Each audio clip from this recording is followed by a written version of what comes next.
Bate-papo.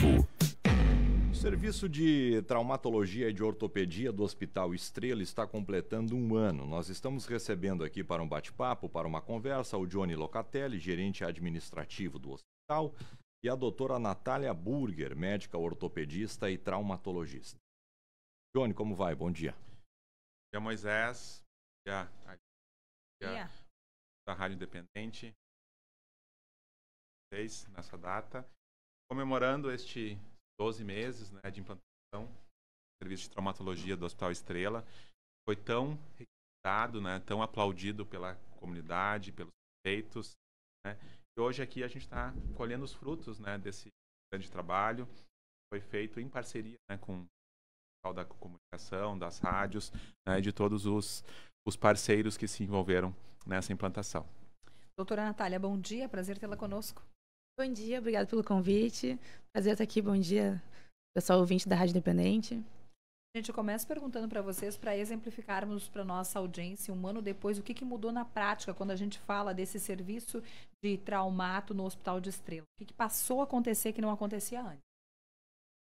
Bom, eu posso dizer que o que passou a acontecer é que as cirurgias passaram a ser realizadas. Né? Então, a gente conseguiu, nesse um ano, que foi um período ainda de implantação, de consolidação do serviço, de fato, criar uma rotina e uma volumetria de prestação de serviços que a gente se comprometeu com a comunidade do Vale do Taquari. Então, foram números bastante elevados que foram propostos. O Hospital Estrela, junto com seus parceiros, toparam esse desafio e a gente está muito próximo dessas entregas, né? Em relação a consultas, o Hospital Estrela vem fazendo mais de 700 consultas por mês na especialidade de traumato-ortopedia. E aí eu digo, dentro da traumatologia, a gente tem diversas especialidades. A gente tem especialista em pé, especialista em joelho, em quadril, em ombro, em mão, em trauma, né? Então isso a gente vem conseguindo entregar para a comunidade. As cirurgias de média complexidade, que eram realizadas num volume menor, a gente tem feito praticamente 80 cirurgias mês de média complexidade, né? Aí a gente tem uma área de abrangência um pouco mais reduzida, não é todo o Vale do Taquari, é em torno de 50% dessa área. Os outros 50% acabam ficando com os hospitais de Teutônia e os hospitais de Encantado para atender a demanda de média. E já na alta complexidade, que foi o nosso grande desafio, né, que era também a maior fila de espera de cirurgia, a gente está muito próximo também, né, de entregar o que a gente se propôs nesse um ano, uma meta de 16 cirurgias mês de alta complexidade. A gente teve nesse período as enchentes, né, que nos prejudicaram, teve o processo de habilitação também do serviço que atrasou, aconteceu apenas em outubro, quando o hospital começou a produzir. E nesse período para cá a gente vem fazendo um volume maior de cirurgia, na média de 20 a 25 cirurgias, justamente para compensar esse período que a gente acabou não conseguindo produzir pela questão da falta de habilitação federal. Então hoje o que eu posso dizer, Aline, que mudou muito, né, para a população que residia aqui no Vale do Taquari e às vezes não tinha acesso ou acesso ao serviço que era lá em Canoas. Ele saía de madrugada, 4 da manhã, pegava um ônibus para uma consulta, voltava só no final do dia. Isso hoje ficou muito melhor, muito mais prático, acesso muito mais rápido. Posso dizer com bastante resolutividade para fazer esses procedimentos cirúrgicos. Doutora Natália, no front, quantas pessoas estão atendendo toda essa demanda? Quantos profissionais, quantos médicos? A gente tem em torno de uns 15 médicos, mais ou menos, mas muitos são apenas plantonistas, que fazem um plantão de urgência, que a gente funciona 24 horas para vários municípios. E depois, nas especialidades, nós temos um cirurgião de mão, 2 cirurgiões de joelho, que sou eu, mais o doutor Eduardo. Tem um cirurgião de quadril, um cirurgião de coluna, um cirurgião de pé e tornozelo. E acho que é isso, né? Em todas as áreas. Então, Qual é que é a intervenção, a cirurgia mais comum? As cirurgias mais feitas no início foram as de média complexidade. As principais foi a cirurgia de manguito, que é para problema no ombro, a cirurgia de menisco para o joelho e cirurgia de ligamento para o joelho. E agora, as cirurgias que estão sendo mais feitas são as próteses de joelho e de quadril, principalmente, que são as altas complexidades. E, além disso, a cirurgia segundo tempo, que são as fraturas, que são as cirurgias que geralmente passam na frente das outras, que têm uma urgência maior de serem realizadas. A gente tem uma fila de espera? A gente sabe qual é esse número? Sim, a gente tem hoje a organização da fila de espera. Isso é bom até, Valine, frisar. A gestão da fila de espera das cirurgias, ela é em conjunta com a secretaria e com os municípios. O paciente, quando ele precisa de uma demanda traumatológica, ele não procura direto ao hospital. A porta de entrada do paciente no Sistema Único de Saúde é sempre no seu município, na sua Secretaria de Saúde. E atende o paciente, encaminha para essa fila, para esse sistema de atendimento que a gente chama de sistema GERCOM. Nesse sistema há uma classificação de risco, de prioridade do paciente, né? Então a gente tem a fila no sistema de classificação, que daí a gente não conhece essa fila, o município e a coordenadoria conhecem, e a fila interna do serviço. O hospital só conhece o paciente a partir da primeira consulta. E isso às vezes pode levar até 6 meses para acontecer a primeira consulta no serviço. A partir do momento que o paciente entra no serviço, ele entra na nossa fila. E aí a gente tem filas distintas, né? Cirurgias de média complexidade, a gente tem a fila um pouco mais reduzida. Então, em torno de 6 meses a 1 ano, dependendo do tipo de cirurgia.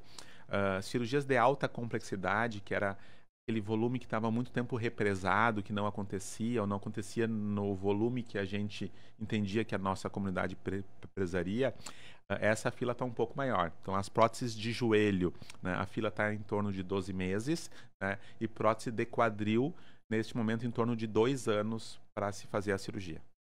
Qual é a perda, doutora, que o paciente tem esperando tanto tempo na fila? Principalmente são os pacientes que estavam esperando em Canoas. Tem muito paciente que eu atendi que estava 5, 10 anos lá esperando pela cirurgia. Nossa. Muito tempo. E esses pacientes que foram os primeiros que chegaram, que era a migração, que a gente chamava, a maioria já foi operado. Então, tem um grande benefício. Teve vários, inclusive, que na minha área, que é o joelho, estavam esperando os 2 joelhos lá em Canoas há mais de 1 ano. Já teve alguns que eu já operei os 2 joelhos também. Eu vi muita qualidade de vida aos pacientes. Porque uma cirurgia, por exemplo, de LCL já vai ter uma perda muscular rápida, né? Em poucos dias ele já tem perda muscular, né? Então, quanto antes operar, melhor. Sim, as cirurgias de LCA, os ligamentos não são feitas logo, vão evoluir para artrose e aí vão acabar precisando de prótese. Então, uma cirurgia que seria simples acaba sendo uma cirurgia muito mais agressiva. Embora nós tenhamos uma... Daqui a pouco a gente que é lei, quando fala dessa fila, fica pensando 2 anos. Essa fila viu muito. Usou muito esse processo. Exato. Nós tínhamos pessoas, que nem a doutora falou, há 10 anos esperando na fila. E esse foi o nosso compromisso também, em priorizar esses pacientes que estavam há mais tempo no aguardo. Então, a gente priorizou esses atendimentos. É bom ressaltar que nem todos a gente conseguiu atender ainda. Tem questões ainda pontuais de pacientes, de comorbidade, de compromissos que também o paciente precisa assumir para fazer a cirurgia, perda de peso, controle da sua própria saúde. Mas sim, a fila já andou numa velocidade muito mais rápida que ela andava, porém ainda vai levar 1 a 2 anos para que a gente consiga ter a fila mais próximo do ideal. O paciente, ele necessariamente precisa ser do Vale do Taquari? Sim, hoje o SUS ele trabalha com referências regionais, né? Então hoje para um paciente ele entrar no serviço de traumatologia, né, ele precisa ser cadastrado por algum município do Vale do Taquari e ser residente no Vale do Taquari. Cada região tem suas referências. Então hoje o Hospital Estrela atende aos 37 municípios do Vale do Taquari. Atendendo já todos os municípios, não pode atender outro porque é a regra, não que não teria capacidade para isso. Exato. Então, hoje a regra do SUS define as suas portas de entradas e suas referências, né? Ressalvo, tá, Moisés e Aline, situações de segundo tempo. A doutora falou segundo tempo e é algo que a gente vai traduzir aquela cirurgia que ela não é uma urgência, uma emergência, não precisa ser feito no dia do trauma, mas precisa ser feito até 30 dias após a fratura. Justamente para o paciente não evoluir com uma condição crônica, né, e cria talvez uma condição pior para ele, até uma inviabilização de um membro ou alguma perda mais importante. Então essa cirurgia é a única cirurgia que a gente tem um tempo para a realização. E aí já aconteceu de pacientes de outro estado, né, se acidentar no Vale do Taquari, e o Hospital Estrela fazer essa cirurgia porque o paciente não tem condições de retornar ao seu município nas condições que ele se apresentava. A pergunta é, tem limite para aumentar o número de cirurgias, de atendimentos? O quórum que tem hoje de profissionais, ele já está trabalhando no seu limite? Dá para aumentar esse quantitativo, esse volume, dependendo do investimento que chega, principalmente do governo federal e do estado? Nesses últimos meses, o Hospital Estrela já vem produzindo 50% a mais em termos de cirurgias, Poxa. justamente nesse compromisso de atender ao número de cirurgias não realizadas no primeiro trimestre da habilitação por conta da falta de possibilidade de cobrança do SUS. Então, nossa meta hoje de cirurgias eletivas, ela é 16 cirurgias de alta. Nós estamos fazendo em torno de 20 a 25 cirurgias. Então, a gente vem produzindo a mais.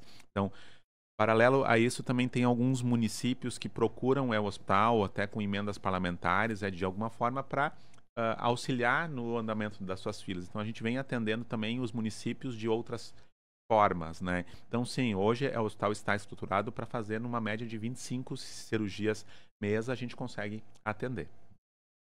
Vamos aproveitar a vinda de vocês aqui para perguntar do pós-enchente, né? A gente até falava nos bastidores o quão foi desafiador, inclusive manter a comunicação com vocês. Tudo restabelecido depois de tudo isso que a gente viveu. São 60 dias... aqui 60 dias que a gente tem narrado o caos, né? Mas agora já com uma pauta mais de retomada, de reconstrução, de recomeço. Qual é a situação do hospital? Hoje, ali, a situação do hospital, ela está normalizada, né? Então, a gente está com todos os atendimentos restabelecidos, cirurgias eletivas, ambulatórios, então, nenhum impacto nos nossos atendimentos. A gente teve os primeiros 15 dias do mês de maio, sim, bastante críticos para o hospital, com parada de alguns serviços devido a água ter atingido a nossa subestação, mas com empenho até da nossa equipe de infraestrutura, conseguiu restabelecer equipamentos. Nós ainda estamos trabalhando com geradores e equipamentos locados, né, para justamente devolver esses atendimentos o mais breve possível para a comunidade. Então, no final do mês de maio, o hospital já restabeleceu todos os seus serviços e o mês de junho todo ele já trabalhando de forma normal, né, com metas, cirurgias, tudo de forma normal. Johnny, qual foi o tamanho do tombo lá? Qual foi o tamanho do prejuízo? O nosso prejuízo em relação a equipamentos, a insumo, em torno de 3 milhões de reais, Moisés, então, de perdas de equipamentos, né? Então, a gente teve aí perdas também relacionadas à redução de receitas, a gente teve muitas cirurgias não realizadas, então mais em torno de 2 milhões. Então a gente estima uma perda de 5 milhões do hospital. E aí nós estamos... Provavelmente não tinha caixa para fazer esse giro, né? Não, foi bastante complicado, né? A gente contou com um apoio emergencial do Estado, que nos ajudou, né? Não supriu todas essas necessidades, né? E aí a gente também precisa contar com o apoio da nossa rede de hospitais, justamente nesse momento complicado. Muito bem. Eu tenho uma última questão em relação ao pós-operatório para a doutora Natália Burger. Ele é feito ainda pelo hospital ou daí cada município cuida desse pós-operatório? É feito no hospital. O paciente, quando chega lá na urgência, ele já é encaminhado para seguir com a gente o atendimento. Ele mesmo marca a consulta no hospital. E quando é feita a cirurgia também. A gente dá retorno e dá todo o suporte até o paciente estar em condições de ter alta e não precisar mais ficar acompanhando com a traumato. Se for necessário, ele vai seguir acompanhando lá até ficar bem. Importante esse questionamento, Moisés, porque o hospital acaba assumindo toda a linha de cuidado, né? Então, desde a primeira consulta, se precisar de algum exame complementar, exames de sangue, exame de imagem, né, a gente providencia, avaliação clínica, e o paciente ele só ganha alta do serviço no momento que ele está em condição. Não é uma consulta e não está mais no serviço. Então, ele acaba permanecendo conosco 2, 3, 4, até 5 pós-operatório, até que ele está em condições de retomar as suas atividades. Gente, alegria recebê-los aqui para trazer esta informação, né? Há um ano a gente divulgava com muita alegria a chegada desse serviço. Que bom compartilhar esses números. Até a próxima. Obrigado, Aline. Obrigado, Moisés. Obrigado mais uma vez à Rádio Independente por dar essa oportunidade, então, para a gente trazer essas boas notícias ao nosso Vale. Natália, muito obrigado. Muito obrigada. Valeu. Natália Burger, médico ortopedista e traumatologista, o Johnny Locatelli, gerente administrativo do Hospital Estrela. Esse marco importante, né? O hospital está completando 1 ano do serviço de traumato e também ortopedia.